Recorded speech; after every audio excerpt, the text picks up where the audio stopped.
Hi, I'm Marshall Peter, the Director of Cadre. Cadre is funded by the U.S. Department of Education to serve as the National Center on Conflict Resolution and Special Education. From day one, Cadre has been very interested in developing, in partnership with parents and parent leaders, resources that will help to address the needs of the nation's parent training and information centers and the technical assistance centers that support them. Our product line includes many resources that were jointly developed with the Alliance and with NICHE, the National Dissemination Center.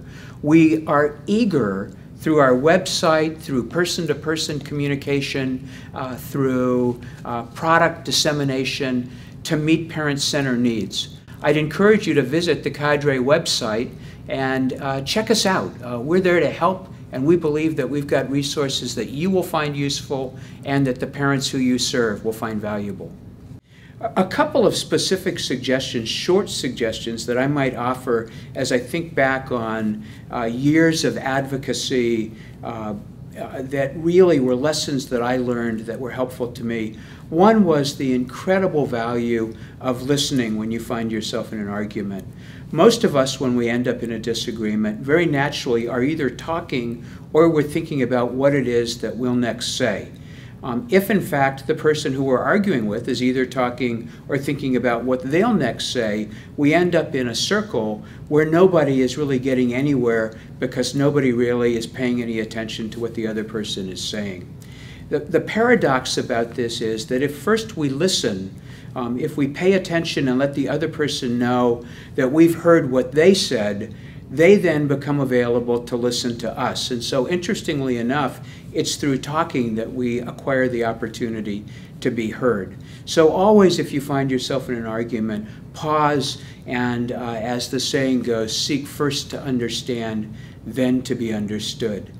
The second quick tip that I would offer would be to make a point of acknowledging when someone's doing a good job. All too often in our work, we don't hear that say you did a really good job, and supervisors don't get called and notes don't get sent.